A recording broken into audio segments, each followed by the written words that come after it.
Ça fait maintenant 10 ans que le Burundi a été secoué par une crise politique d'ampleur. Elle avait été provoquée par la décision du président de l'époque, Pierre Nkurunziza, de rempiler pour un troisième mandat.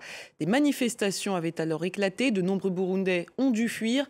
Parmi eux, beaucoup de journalistes pris pour cible par le régime. Aujourd'hui, ce climat de peur persiste. Un journaliste s'est confié sous couvert d'anonymat à notre correspondante Juliette Montilly. Regardez.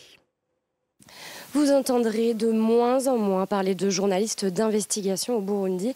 C'est le constat posé par un journaliste que nous avons pu rencontrer ici à Bujumbura. Il a souhaité rester anonyme pour des raisons de sécurité. En effet, couvrir la vie politique est devenu très difficile depuis la crise qui a secoué le pays en 2015. Menaces, agressions, arrestations arbitraires sont devenues monnaie courante. Les journalistes burundais travaillent, vivent même sous pression et en viennent à craindre pour leur vie. Si quelqu'un a osé te tabasser en plein public, qu'est-ce qui te dit qu'il ne peut pas aller jusqu'à t'ôter la vie? Donc, c'est quelque chose qui peut arriver à n'importe quel moment dans notre contexte. Personne n'est à l'abri. Un risque réel et une impunité judiciaire, comme en témoigne la disparition forcée depuis 2016 du journaliste d'Iwachu Jean Bigirimana. Et dans le contexte de campagne électorale pour les législatives du 5 juin, la situation est d'autant plus sensible. Ce ne sont plus seulement les administratifs. Là, je peux nommer même le Conseil national sur la communication ou les forces de l'ordre qui s'y mettent.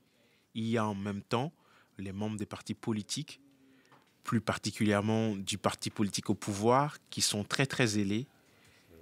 Ils vont se prêter à des actes inacceptables ou à des actes hors la loi. En avril, un journaliste de la radio Bonesha FM a été séquestré et violemment battu par des membres présumés des Imbonerakure, la milice jeune du parti au pouvoir. L'événement a provoqué la réaction de 8 médias du pays sous la forme d'un communiqué commun. Une première en 10 ans et un pas vers la solidarité entre journalistes. Et puis l'envie d'être informé est ancrée au sein de la population burundaise à l'heure où Internet offre de nouveaux outils pour échapper au contrôle des régulateurs. Mais le défi que les médias burundais affrontent aujourd'hui est désormais aussi économique, à l'heure où les bailleurs internationaux, dont ils dépendent largement, diminuent drastiquement leurs aides.